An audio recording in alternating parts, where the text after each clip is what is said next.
Now, we did an introduction yesterday. It's a little bit more intricate, and that is the Mechaber is dealing with what can I go back and fix for tefillin and mezuzahs, that it must be written keseder. So for a Sefer Torah, it doesn't matter. If you find a psul in the middle of Sefer Torah, go fix it. But tefillin and mezuzahs have to be written in order. So if there's a psul, I find a psul, I get my tefillin checked, right? The Seif. This is actually very relevant. The Seif checks your tefillin. He finds in the middle there's a letter that's a problem. Can he fix it, or do you have to get new parshias? Because again, if it needs to be written in order, you can't just fix something in the middle. You have to erase the rest, which you obviously can't because that's a Shem Hashem. And by the way, even if it doesn't have the Shem Hashem, it would be so expensive to erase and rewrite it. You would just get a new parshias. So it seems, just to summarize, and we'll see this inside, the only type of psul that you can go back and fix is from the Mechaber, is where you have two letters that are distinct letters in their own, but they're touching on the little bit top. So you have a lamed, and you have a vav next to it, and there's like a minuscule hair's breadth that they're touching, but each letter is independent. Even though it's puzzle, you could fix that. We'll see that today. The other one, the Mishnah Berurah said, and I think I just want to clarify this point, the Mishnah Berurah said the other one in the Hakdama yesterday is if you have a letter that one of the legs are not connected. So like a vav, where let's say there's a crack in the middle of the vav. It looks like a vav. It's puzzle, but that you can go back. The other one, he said, if there's a letter where one of the legs is slightly disconnected, a hair's breadth disconnected, that you can go back. But I want to clarify this point. This I'm going to, just to clarify, because this is something that's a little bit unclear, unless you have pictures. It depends which leg has a crack. If it's the left leg, that's a problem. I'll tell you why. If there's a disconnect over here, it actually now has two letters. It's an ayin with a yud. So it's not just, it all of a sudden now looks like a completely different letter. You see, if there's a crack in the middle one, that's clearly a shin with a tiny crack. That you can fix. But if there's a crack on the left leg, that's an ayin with a yud now. So you now have to get a child to be able to say, well, does this look like a shin? Does it look like an ayin and a yud? And now, because it looks like a different letter, you can't go back. That's what it seems. That's just one point to clarify, because the Shulchan Aruch writes that if there's a crack in the leg, you can't go back. And I was thinking to myself, that was mamish the Mishnah Berurah's case of where you could go back. So there's a distinction of which leg, and its other letters are like this. Where if you have another example would be a tzadi. A tzadi. If you have a tzadi and there's a crack on the right, that technically looks like a yud with a nun, because a tzadi is basically like this. A tzadi is a nun with a yud. So if there's a crack on the right leg where there's a disconnect, it technically looks like a nun, a slanted nun with a yud. No good. Crack on the other leg, you can go back. So it's very intricate. Okay, so the Mechaber says in Sif Chafei that kol ois shichsuva shaloi ketikna. If you have an ois that is written improperly, ve'ein surasei aleha, it no longer looks like that letter. So the Mechaber says, Kigoy noga rega ha'alef begag ha'alef.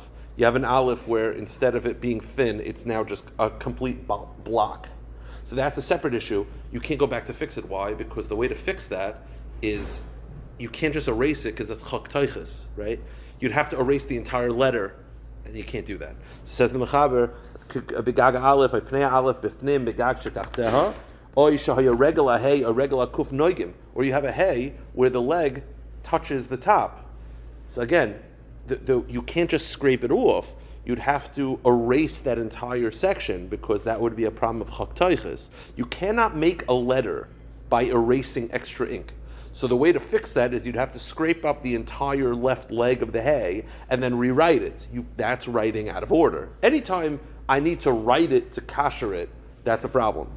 Or if you have a letter where there's a crack and it looks like two distinct letters, kigoin tzadi shekasav yud nun, or shin shekasav ayin yud, or a shin where the crack is on the left side, so it looks like an ayin and yud, or ches shnei zayin, or a ches where the top is disconnected, so it looks like two zayins.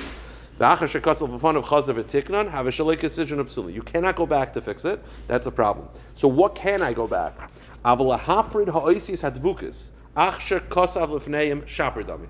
That if you have two letters that are distinct letters, but they're touching, slight touching, you could scratch it off. That you're allowed to do. It's not considered a ma'aseh ksiva. And by the way, it's not chak teiches either, because you're not scratching to form a letter. You're scratching because there's a side issue of it's not mukav gevil, meaning this is a full letter. You see, when you're scratching ink to form a letter, that's not considered a ma'aseh ksiva. That's chak teiches. That's a problem. Over here, I'm not doing that. I have a full lamed. I have a full vav. The problem is a technicality. It has to be surrounded by cloth, but it's not because it's technically touching. You could scratch off a little bit. The Mechaber says the kivan she'ois tzura se'aleh, because it is a clear tzura. Who in another example you can go back to fix out of order? If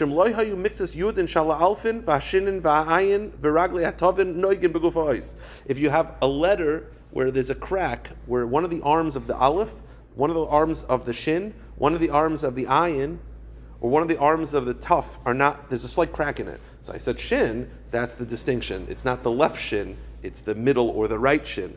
That leg, that's a v'tinuk, and by the way, you do have to have a child read it. V'tinuk t'leichachem v'leitipish, and you have a child who's not wise and who's not foolish. Makiram, he's able to read it. Af al pi shekasav l'fneim, even though you continued writing after it. Yachar lachzar l'taknam, you're able to go back. The kivan the tzura sa'ois ha'isen nikeres, because it is the tzura ois. It's not like the case of the shin where it's cracked and it looks like an ayin and a yud. This is clear. It looks like a shin. There's a crack in the middle one, so it looks like a shin that has a crack in it. Then he says, "Leka mishum kasvan shalikasijon." It's not considered a ma'aseh ksiva. It's interesting.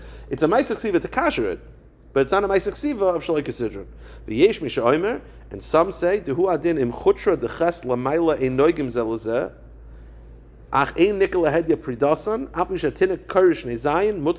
Interesting chiddush, that if you have a ches where the top it's technically not touching, even though that looks like two zayins, but he says because it's not really clear that it's not touching, he says you have to look really close. Meaning the average person just sees it. It looks like they're touching. It looks like a ches. But if I sit with like it was your brother, does he use he uses like a what's it called? One of these things, and you mamish see there's a hairbreadth that you can fix. So, it's a chiddush, but that's a halacha. So it's very limited what you can go back, but you do see you could go back. So these halachas are super relevant because you check your tefillin and mezuzahs, and you have these type of psulim. What can you fix and what could you not fix? That's mamish sif chafei.